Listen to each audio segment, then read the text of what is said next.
Yeah. So your app is called iDress for Weather, and I was just wondering where did the idea for this app come from?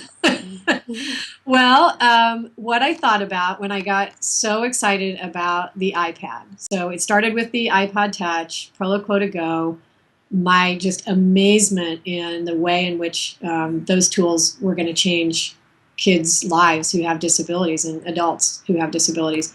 I was so immediately enamored and knew that it was all going to change. Everything about what we were doing was going to change. So what I did was I really tried to think about what were the things that as a teacher with the population of students I had worked with, what were some of the concepts that were hard to teach?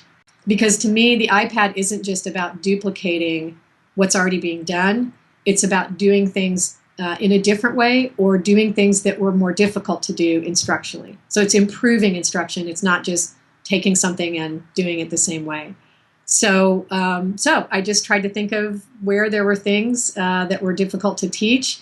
There's, as you know, there's a thing from Tash from the 1980s that was about my brother Daryl, where it talked about, he can put a felt cloud on a felt board, but he doesn't know what to wear when he leaves the house. Right. And so that just kind of resonated for me. It was one of those things kids can say it's going, they can look in the newspaper even and say it's going to be sunny or it's going to be raining, but they're still getting cued on their way out the door, don't forget your coat.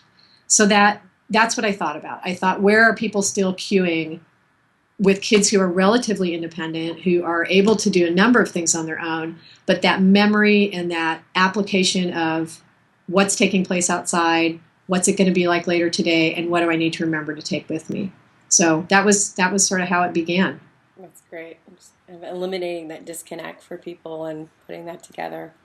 Right. And it's if you think about it, it's really a pretty tough concept. Hmm. To just be able to, it requires you have to think about the future. So what's the high going to be today, not just what it is right now.